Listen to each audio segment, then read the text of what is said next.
All right. Uh, Low impact and full body toning. So let's just bring your body into your space, marching feet.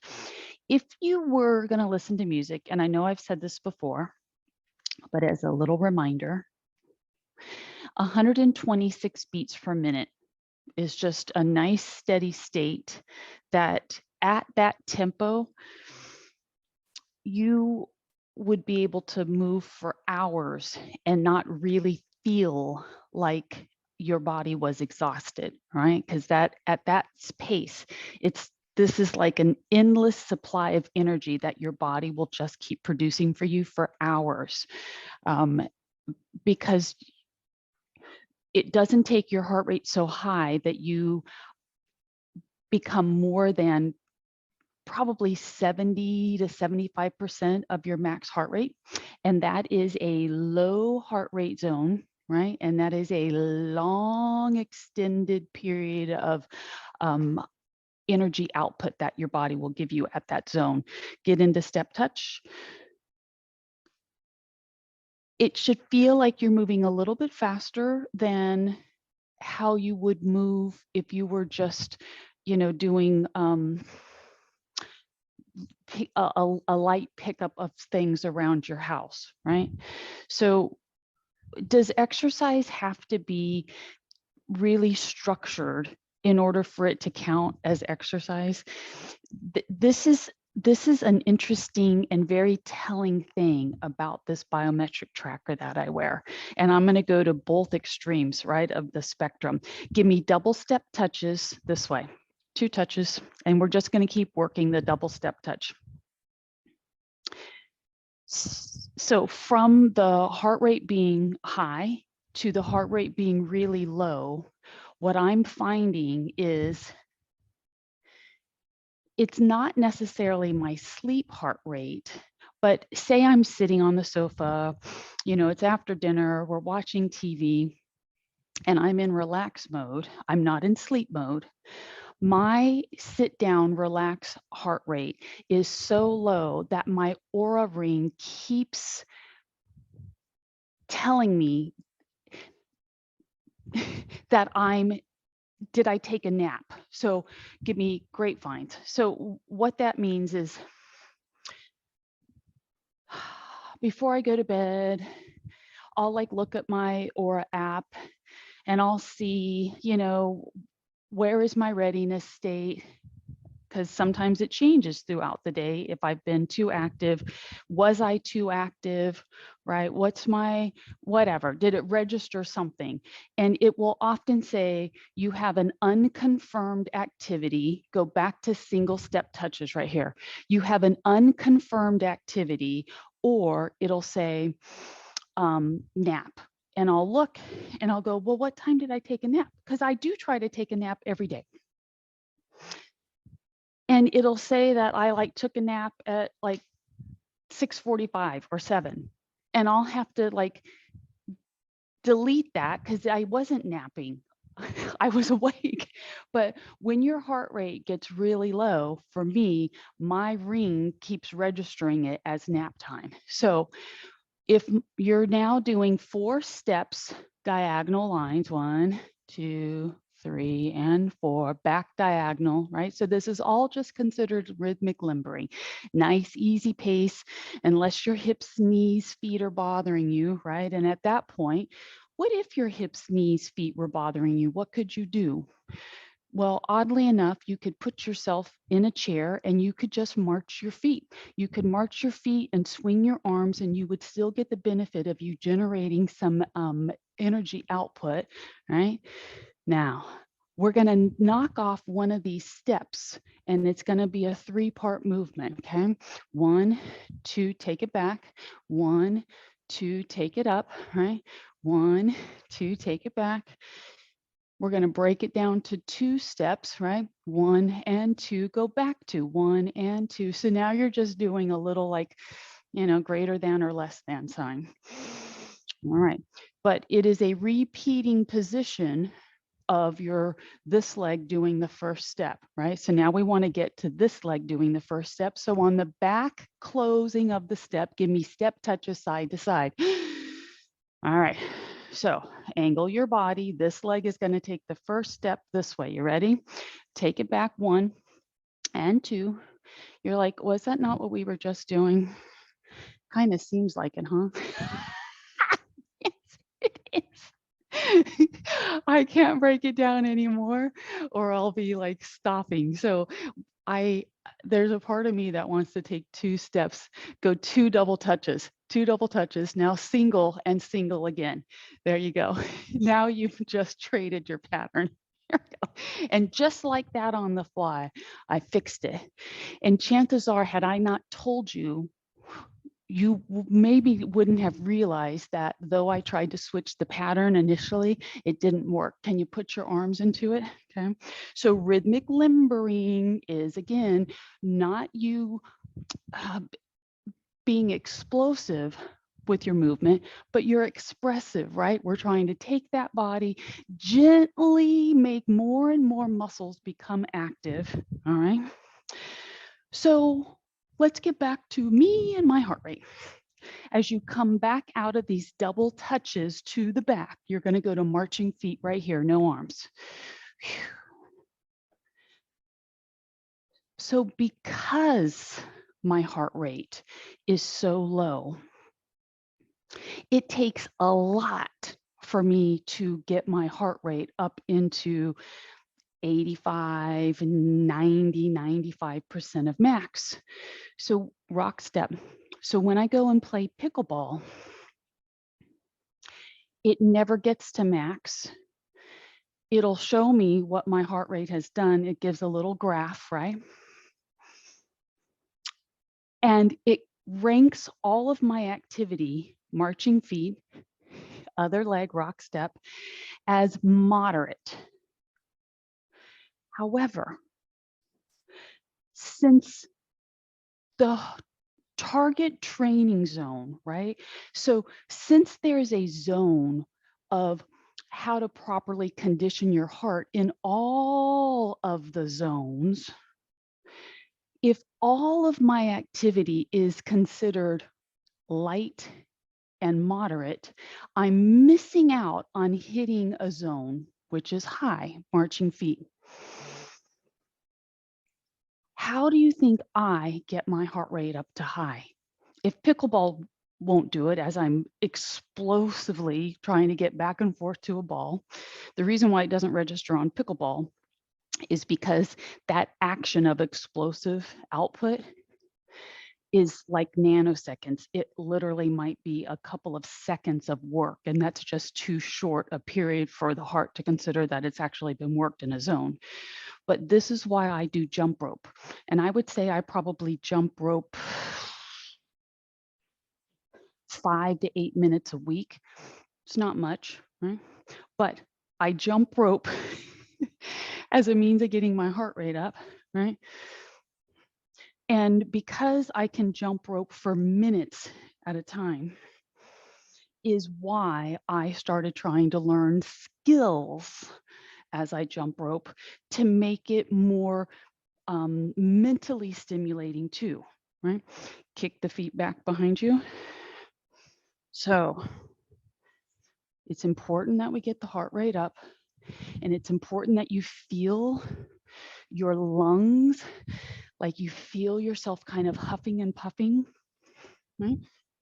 Our bodies are built to move, and so we have to move them. We have to train our lungs. We have to train our heart, right? So many systems beyond just working out for the sake of the visual exterior shell, right? There's so much going on inside that we don't see that needs our attention. So relax arms and legs, shake it out. Okay. I want you to get your Eric's pad.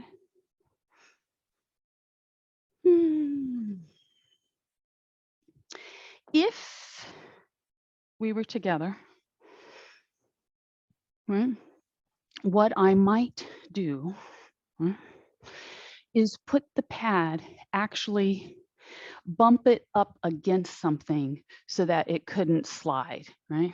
But I can't assume that we all have a space that provides that brace for the pad. So that means you're going to have to pay a little bit more attention. If you're using your pillow probably won't slide the same way the Eric's pad does. But we're going to go through a couple of different things here. So now you're doing your little step touch with abduction.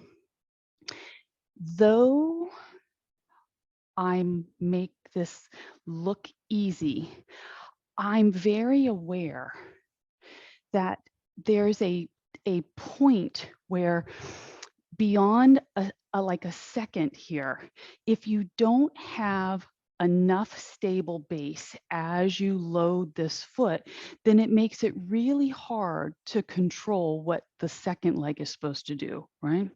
So keep going. I'm going to show you something. If you're someone that's having a really hard time staying into the balanced aspect, then I want you to just stop on the pad and try to do your movement like this. It will give you a little bit more control, right?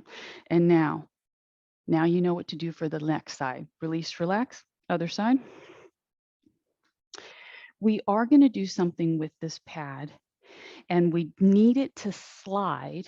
So think slidey pad, or even your little towel, something where we can get a glide pattern going.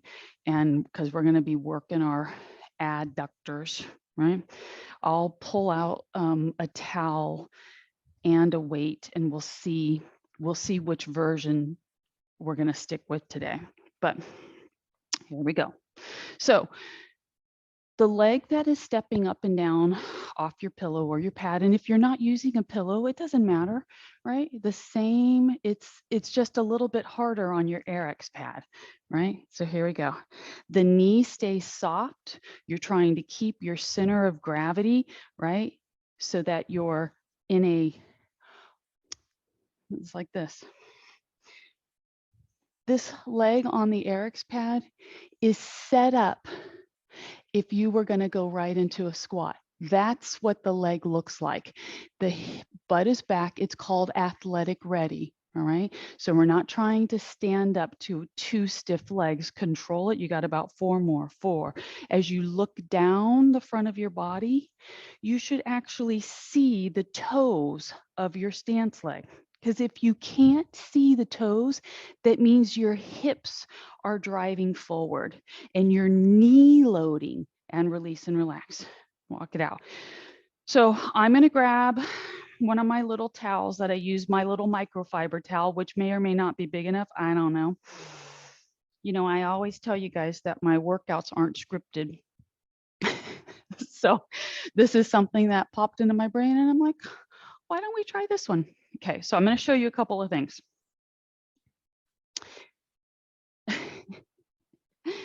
Oh my goodness.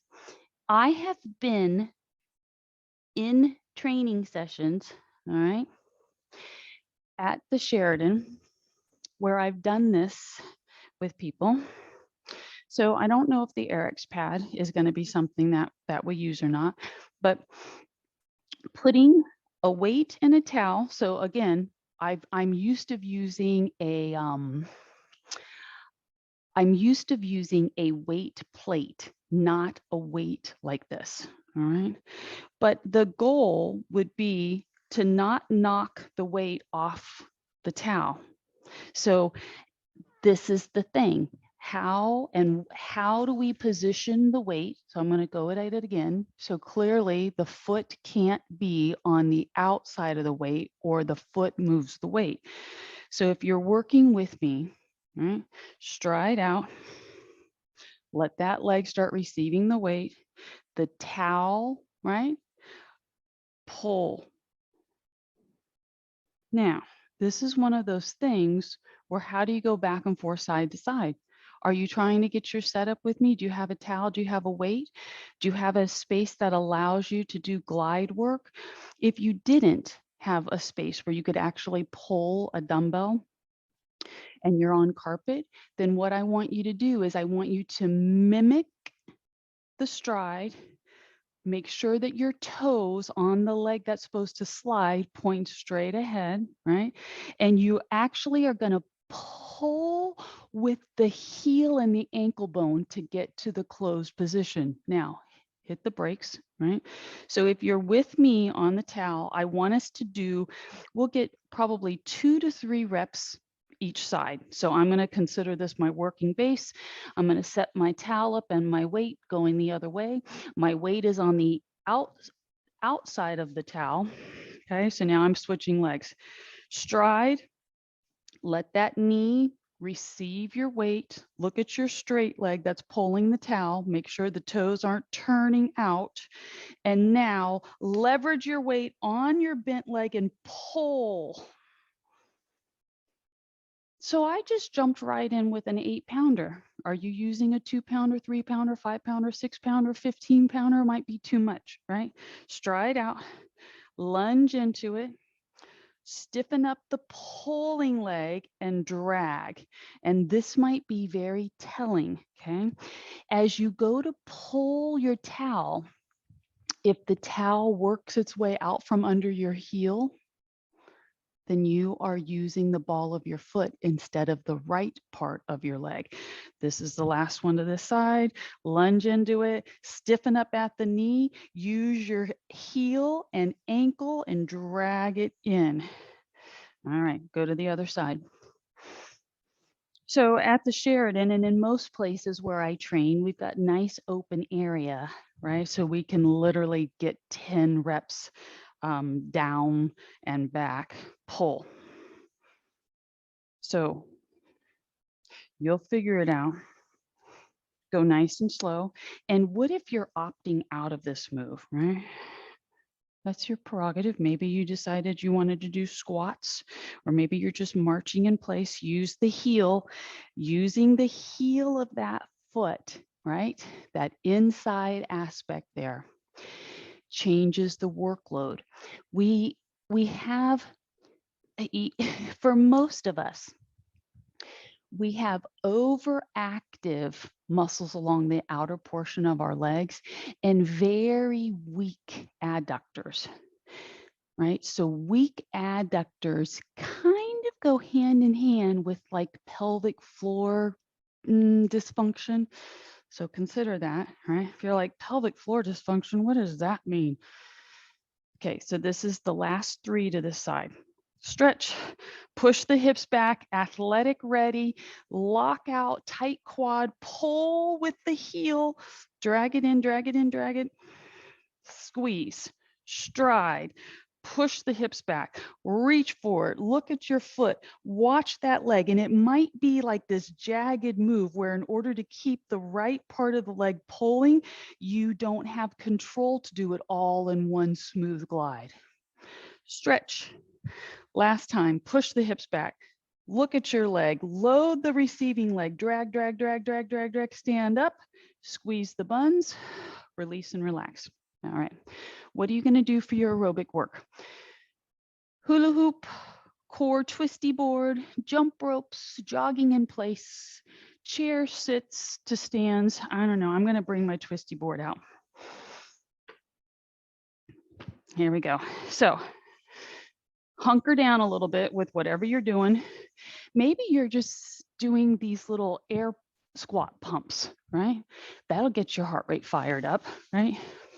I just want you to feel like you've got plenty of options. Push, push, push, push, push. All right.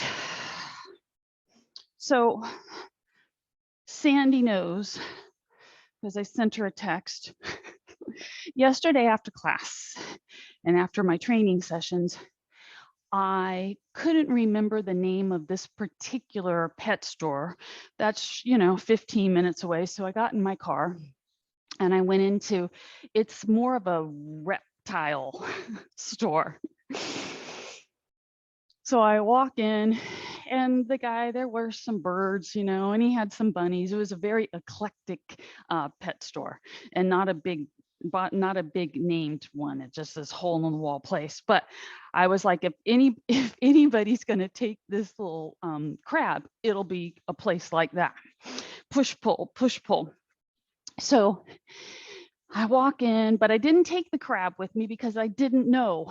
So, and I couldn't remember the name of it, so I didn't search it. So I just drove there.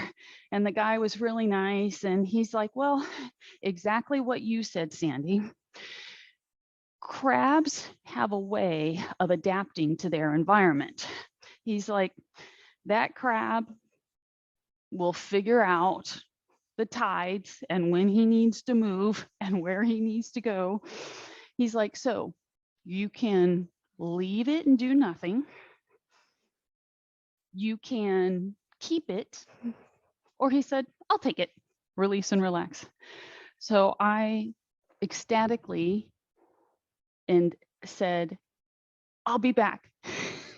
So anyway, that's what I did. I came back, I got the little crab, grab your weights, think biceps and shoulders, and took the crab to its new home. So Peggy, I put on Facebook that we named the crab Shelly. Anyway, that was funny. Shelly's journey from being found to rehomed. Are you doing it? Hammer curl, shoulder press. The shoulder press is like a little bit of a Y or a V taper. Draw everything back in, rock back, right? And when you rock back, you're not just letting the arms fall. You are actively thinking about the muscle along the backside of your arm, known as your triceps. So flex it and squeeze your shoulder blades back so you've got full engagement. Wipe the slate clean because I know I don't want you to go into me be the reason why we're not in sync. Other leg, right? Hammer curl, rock, push back. That's so funny. Hammer curl, push. Did you see my little quick foot pattern? Little quick foot pattern just puts me into an alternating leg. But I don't necessarily want to be in an alternating leg. I just knew that I was on the wrong leg. Push, tuck back, release, push. You being able to rock back and get off of the heel of the front foot or off of the toes of the front foot onto the rear leg. That's all part of your challenge here.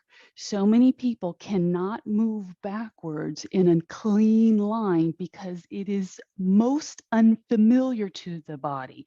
Do this last one and you should feel like you're ready to put your weight down. Release and relax.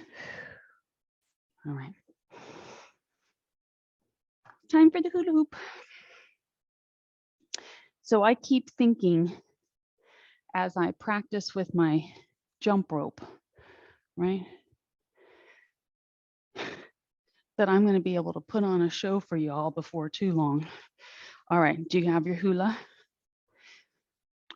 I don't know. There's something I used to do, because in the gym, at one of the gyms I used to train at, we had a weighted hoop.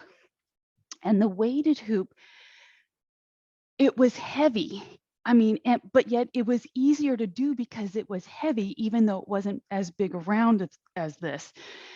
And the weighted hula hoop, right? So this movement by design really gets your abs fired up, right? So even if you feel like you're not smooth with the hula, you are still working your core muscles, right? If your feet are apart and you're in rock mode, right?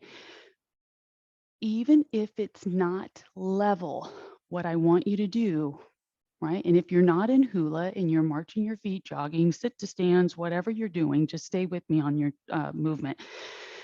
If you are doing hula hoop, I want you to exaggerate and get that thing moving a little bit faster now, because even with the hula, anything we do, we have a tendency to work at, once we get the pattern, to actually work at a comfortable speed. So now whatever it is you're doing, maybe you're on your twisty board, I want you to actually go a little bit harder with it.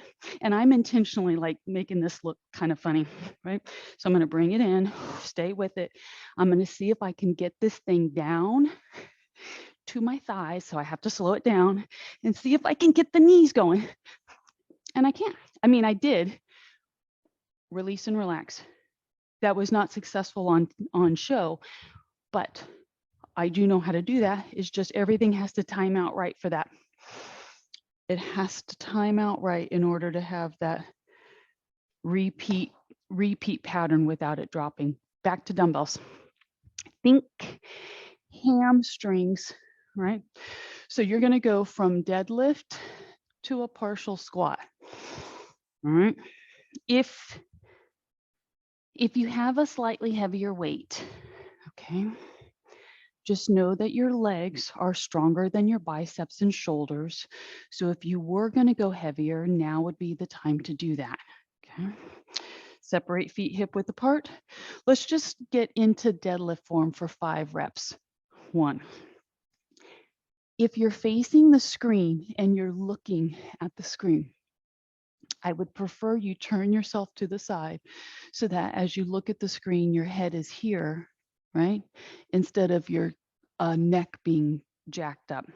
So squeeze, that's 3. Hinge, bend the legs as much as you need to in order to get your back flat and into S curve. Pull up, squeeze, the arms float back to the side body, right? How far forward is your torso? Look at my line. Look, now I'm exaggerating this, but this is how some people do their movement. They collapse their low back. You want to feel your hips stack on top of your heels and pull your belly in so you're vertical. Here we go. Hinge. Pull yourself up, squeeze. Try not to collapse. So now for the squat. Separate your feet a little bit further apart. All right. To get the depth of our movement, your arms are going to float to the center, pull them out. Float to the center, pull them out. My feet intentionally are turned out. I know that's what I need in order to get the depth. If my legs were parallel to each other and pointed straight ahead, this is what my squat would look like. But I want to go a little bit deeper. So I'm widening my foot position so that I can drop it down, pull back, down, pull. 5 more, down, pull. 4, and if your knees are crabby, then just do little leg bends, right? 3, you can put your weight right here so you don't have to move it. You can relax your shoulders a little bit because your legs are taking the load. Now, whatever position you're in, get into partial, and you're just going to pump, right? And if your weight is hanging here, let's do ourselves a little favor. Take your weight, put it right on about mid-thigh, pull your shoulders back. The arms are soft, even though they're holding the weight, and now pump faster. And now you're going to march your feet and get the feet to a closed stance. It's working, right? And stay in marching feet mode. This is what your spine should look like, right? See all the angles, right? Rounded back is not what I consider an angle.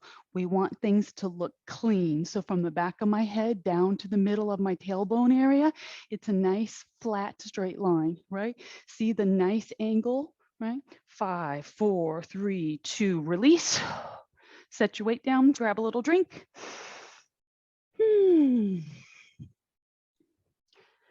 All right. We're going to get those feet moving again. All right. So, do you have your jump rope? I've started incorporating with 2 of my clients our little jump rope routine.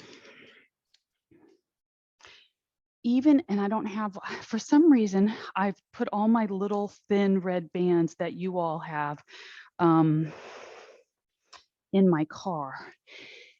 This is something that you could actually do with your little red band because it's not as long as a jump rope, right? You could even tie the ends of it together so that it was shorter in order to practice this routine, right? So if you're on your core board, twist away. If you're on your hula hoop, twist away, right? If you've got your jump rope and you've got space, what I want you to do is just this. And if you're curious, but you don't have a jump rope, right? Then you're literally doing this with me. You're stepping into it and you're swinging your arm like this. The elbow kind of stays anchored right in towards the front of that rib area. And now switch arms. This is such a, it's like using, have you ever tried to brush your hair or brush your teeth with your other hand? That's what this feels like to me. Okay. So sometimes as I'm doing this other side, I end up this other part of the rope, right? That's it ends up coming back and smacking me in the head. Here we go. So I want you to keep staying with what you're doing, right? So the trick is if you're using your jump rope, can you separate the handles, right? And then the arms essentially have a lead arm twisted across. You do not have to have a jump rope to actually do the pattern, right? So you're rock stepping, rock stepping. Now, can you pull your arm away so that your left arm kind of stays put, or one of your arms stays put and kind of cross the body while the other arm directs the rope? Again, it's just pattern. You don't have to have the rope. The rope for me and you is a visual thing. And now, can you switch the arms out? It seems simple enough, but again, it's like using an accessory and using a part of you in a way that is, you have a dominant side. All right, here we go. Both arms side to side. Get ready. Whatever you're doing, you're going to do 10 more of. And for me, I'm going to go into my jump rope for 10. That's 10, right? Like that. Release and relax. So because I can do hundreds of jumps at a time is why I started doing this other stuff. Grab your weights, go back to heavy weight. You're going to deadlift. And then we're going to be doing a step out squat. So this is going to be an alternating pattern. Okay. And if you want to watch for a second, I'll do the profile. Actually, I'll square up. Okay. So deadlift has your feet closer together, right? And then the step out squat puts you into the wider foot base with your weight in the middle. Come back to parallel, deadlift, step out squat the other direction. Bring the weights to the center, come up. Your feet are going to be inclined when you come out of your step out squat, right? So when you come out of the squat, the feet will be inclined to come back together. You're going to try not to let them close because we're not doing a tight foot position for deadlift. Deadlift, come up, step out just a little bit, squat. Come in, deadlift, step out, squat. Because if you step out too far, you're going to turn it into a lunge, right? We're not lunging. Step out, squat, deadlift, hinge, pull, up, hinge, swing the arms together, pull up, hinge. A lot is happening here. The hands are palms in, and then when you deadlift, their palms turn to you, right? In the event the movement has too many parts and now you feel like your form isn't good anywhere, then pick one move and stick with it for 5, right? 4, 3, 2, last one, and relax. Set that down. Light weights. I'm going to my little 2-pounders.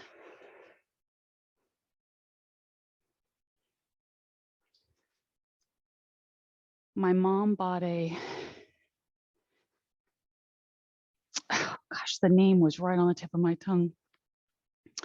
My mom bought this plant that has these beautiful blooms on it, and it's a vine plant. And I want to say it's like a mandeville or something like that. That's the wrong word though. But these plants come in all different colors. Hers happens to be like this bright red, and it's really thriving. Okay. So about 3 weeks ago when I was at her house, I took a cutting of it And then I came home, and from that one cutting, I like made 6 more cuttings.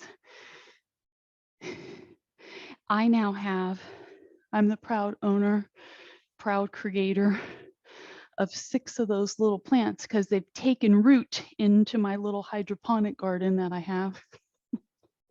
Release the arm, other side, other leg. Right?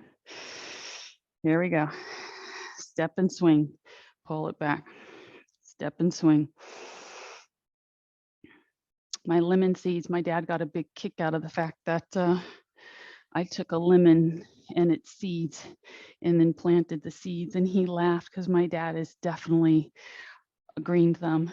And I don't know why he never got into horticulture of some sort based on growing up. We always had a garden. He was the spearheader to us planting and just growing and taking care of things, actually, which is really funny, right? Because I see my mother as like the nurturer, but it was really my father's passions that drove us to have a love of animals and plants and things. Release and relax. So I tell him that I've planted lemons and took the seeds and sprouted the seeds. And he then said this, you do know that that's even if your lemon produces, even if your lemon tree produces a lemon, it's not going to be like a lemon like you buy in the store. And I was like, huh? He's like, yeah. He's like, most of the fruit grown, he's like, these, they take grafts of different plants. Okay. And they graft one plant onto another to get the piece of fruit that they want. Are you doing this odd thing? So you're kind of trying to not hit yourself in the face, but they're crossing to the front and then big sweep, pull them up. And whether they bend straight back for triceps or they end up crossing back, this is why I want you to use light weights, right? We're working the shoulders through their full range of motion, internal and external rotation, shoulder flexion and extension. And so this might feel like it's awkward, as if that's not enough. Your arms can have an alternating pattern when they cross to the front and back. This is the brain teaser part of it. Which arm, how can you come up and transition so you're not always crossing the same pattern, right? I don't want to call it out to you. You're going to pay attention to your own, right? But it should feel odd one way, and the other way should feel more fluid, right? You've got 2 more of these. Pull, crisscross, touch the shoulders, crisscross, touch the shoulders, touch the shoulders. Last one, touch across, go to the back, finish on the back end, touch back, release and relax. You're going to get your chair, and we're going to do our butt busters. You might as well keep actually one of your light weights close by because I'm going to want you to do a tricep kickback with that too. Okay, so our hip hinge work on our chair. Anyway, so my dad's like says that, and then he says, well, then I ask him, well, how long do you think it'll take before I actually get, a lemon? And he's like, well, if it produces a lemon at all. He's like, I'd be surprised if it was earlier, if you got it any sooner than like 5 years. So I don't even know that I can keep a plant alive for 5 years. So we're trying it. Pull it up, pull it up, pull it up. Meanwhile, I've transplanted from the paper towel that had the seeds. I put them in dirt. And so far, I don't have anything to show for it, but I don't want to disturb it just in case it's starting to grow. Pull it up, pull it up, pull it up. This is a movement that I find really challenges most of my clients. Bring it down. So take your shoulders, Glide your shoulders away from your ears, right? Which should help you feel like your torso is lengthening, right? Because your arms are pulling against something. And as the legs come up, here's the tricky part. Your legs don't really want to stay bent. They want to open up. Your goal is to pull your feet back towards your bum as your legs lift and down. So now settle in, look down, don't stare at the screen, get your shoulders out of the ears, squeeze your buns, raise the legs, pull the feet back towards the hips, and see if you can get the knees up and down. Lift it up, lift, lift, lift, lift, lift, squeeze, go into pelvic tilt, start pulling the feet back towards the butt because that's where your hamstrings fire up. Bring it down one more time. Pull. Squeeze the buns, pelvic tilt, shoulders out of the ears. Your neck is neutral. Lift, lift, lift, and release. All right. Let's get out of this position.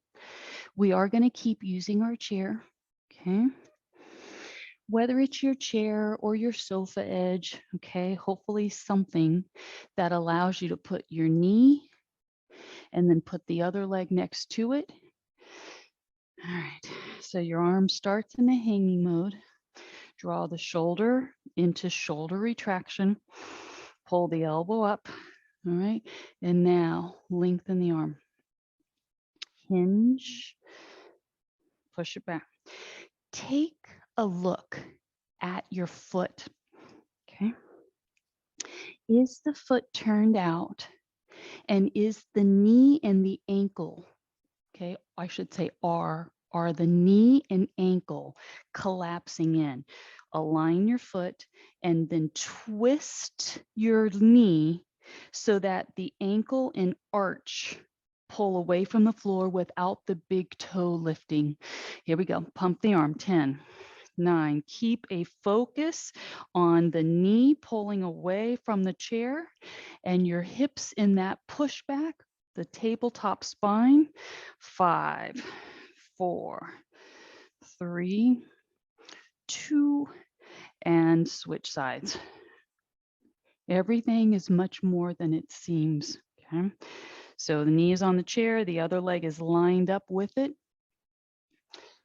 You can go to fist support if your wrist is starting to feel fatigued. Okay. Pull that shoulder blade into retraction. The neck is neutral and start your extension. And now, just for the sake of your own experiment, let the knee roll towards the chair and you can see how the arch collapses, right? So now start twisting the leg away, but not excessively because it's still supposed to track in line with the hip. How do we align the leg and lift the arch from the floor, right? So that the toe still has weight, but the ankle is directly under the knee. Wow. And now, if your low back is starting to do weird things, we need to get the shoulders back in place, long spine. Do 5 more. And 4, 3, 2. This isolated movement here, release and relax. So the isolated movement of the tricep, that's the primary focus. But all the while, you're scanning the rest of your parts to go, all right, knee and ankle, lumbar, shoulder blades, neck long, it's a lot. A lot is happening with that. Grab your mat. You're going to use your ball. So if you've got a ball, grab it. If you don't, your chair is going to be at the end of your mat. I will put my ball into play here. We're going to be doing some bridges to work hamstrings. So we'll be doing bent and straight leg bridges from the ball. We might even get into single leg bridging from the ball, which is a little bit harder. If you can keep one of your dumbbells close by, just in case, okay? just in case I get carried away. All right, water break. So you're coming down, you're getting on your back, and you're going to position that ball under your legs.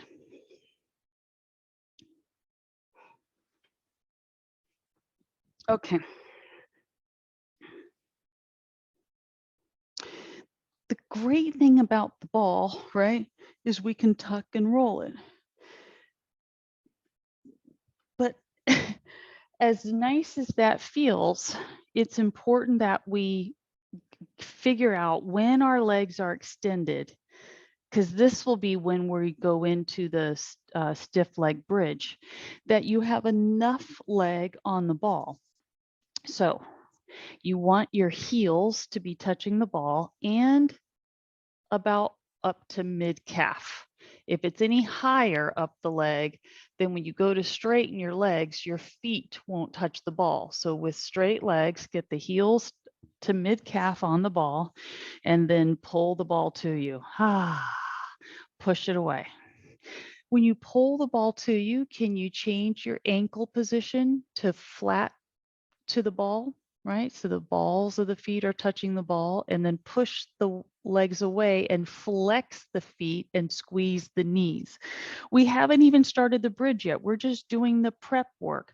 Bend the legs, put the balls of the feet on the ball, push the legs out, stiffen them up, flex the feet, squeeze the buns, pull it to you, push it away. Now, hold the position, squeezing the buns, feet are flexed. Can you put the side edges of your big toes to touch? And now, with your palms opened, chin in neutral, peel your back from the floor. Did the feet pull apart from each other? You might even have to hold your head up a little bit to see if your big toes are touching, but your feet have now taken on a very strange angle to them. Try to get them flush, like there's a wall that you're pressing the foot flat against. Bring the hips down so the body lift is not a high lift. Pull the legs in, put the balls of the feet on the ball. Push the legs out, go into flexed foot, feel the side edges of the big toes touch, and then feel the pinky toes draw towards you. And now, pelvic tilt, bridge the hips. Gently pick up your head, look at your feet. What angle are your feet creating? Lift the hips, belly to spine. Don't let the pinky edges of the feet roll towards the wall in front of you. Bring them to your shoulders. Touch down. Pull the legs in, balls of feet touching the ball. Walk the ball to you a little bit tighter now. Now take your hands, guide the legs in a little bit tighter, pulling the ball to you, walking the balls of the feet on the ball so you're as tightly compressed as you can get. Release the legs, walk the legs out, right? Flex feet, pelvic tilt. Feel your ankles shift as you draw the pinky edges of your feet towards your shoulders, and then bridge. Look at your feet, belly to spine. Tighten your quads, pinch the derriere, pelvic tilt, anchor the ribs down. You're just holding your position, isometric loading. If you don't need your hands on the floor, put them on your hip bones. Keep tucking the chin, aligning the body, bringing the pinky edges of your feet towards your shoulders. Set the hips down, pull the ball in. Let the foot actually walk the ball in as tight to you as you can get it. Use the hands to the knees to pull in a little bit tighter. Release the legs, walk it out. Pelvic tilt, feet, toes, bridge. Tuck the chin, belly to spine. You can put your fingers, your thumbs on your hip bones and still keep your elbows on the floor and feel yourself tilt your hip bones in towards your waistline, all right? Flex the feet and bring the pinky edges of the feet towards your shoulders. Pelvic tilt. Touchdown. Whew. Okay, walk the ball to you. Let your legs drape over the ball. So we're going to get into this nice, gentle hip release, rolling the ball side to side. Some of you are going to want to just stay in this real comfortable roll. But if you want more work, all right, your legs are kind of tugging on the ball a little bit just to stay connected. And as you roll, you'll keep rolling until you feel a point where, wow, now you feel like you're doing some work. Pull it back up, keep the knees pulling to you. Inhale at the center, pull the navel into the spine, roll the legs over, exhale. If you're keeping tabs on the position of your arms, the arms are long but not stiff, right? So the elbows are resting on the floor and the palms are up. Roll the legs over. Only go to the point where you feel comfortable, right? Because you have to get all the way back up to the middle. Inhale. Exhale over. Belly to spine. Inhale. And if you're doing a shortened roll from side to side, then you're going to be doing it faster, right? Because I'm going as far over as I can, but I'm not letting my legs hit the floor. I really want to feel those obliques work. This is the last roll. Exhale over. Oh, that should also feel like you're getting a chest and shoulder stretch on the far arm away from the legs. Come back to center. Whew. Now, release and relax. So I'm going to give us a version. We still have a couple of minutes here. Sometimes what happens is it's important, and I say this, right, that I give enough of a challenge that when I go to the next level of challenge, it might knock you out of the movement because the challenge is too great, but it's to show you that we still have more to learn about our body. So here's the next version, 2 versions of it, okay? I'm going to do one with the ball and then one without. So the first one is modified, so it's without. It is a side plank, and we're going to do this with an angled body. So the elbow and shoulder are aligned, right? And then what's going to happen is your goal is to get your stabilizers in your upper middle back to activate, pull the navel in, and then you're just going to try to bridge the hips. That's it. So this is you. If you're doing modified version, waiting for me to show you the next setup, the importance of where your elbow is, it's relative to shoulder discomfort, okay? If your elbow is not under your shoulder, then you will put an unnecessary stress and you'll actually create that potential injury. So I need for you to feel like you're propped and braced and you're in charge. Even if you're not able to get your hips off the floor, just you trying to straighten up and tense your body will be enough. But some of you actually have the ability to go into a harder work level. And what that would put you in is this. It would take you with your legs squeezing the ball, right? So here's this part about the ball rolling and you now having to control your accessory. You've got to keep your legs stacked and stiff, and that same rule applies. Elbow is under the shoulder. Brace your parts, shoulders retract, belly to spine, pinch the butt cheeks, and now pop the hips off the floor. Okay? This is your move. So you're doing one of the two versions. And if you get here and you're like, something's not exactly right, it's probably your elbow. Tuck it in just a little bit. Shoulders retract, set yourself back up again. Squeeze your parts. You have an imaginary wall behind you, holding 5, 4, 3, 2, release.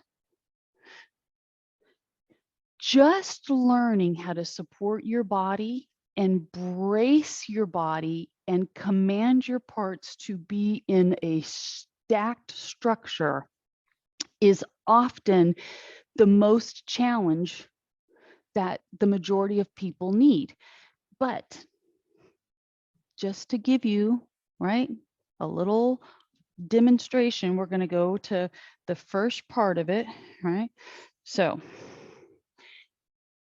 having your legs, the knees, be a little bit forward of the hips, all right? So the elbow and hip are aligned, but the knees are slightly forward. Prop yourself up, pull the belly in so you're not in S curve. You want to be in a little bit of pelvic tilt so that you don't pinch through the lumbar. Brace yourself up. And once you brace up, if you've got more control, then pelvic tilt deeper and hold your brace. You can do this for time, or you can do this for little repeaters. Okay, so that's version 1 or version 2.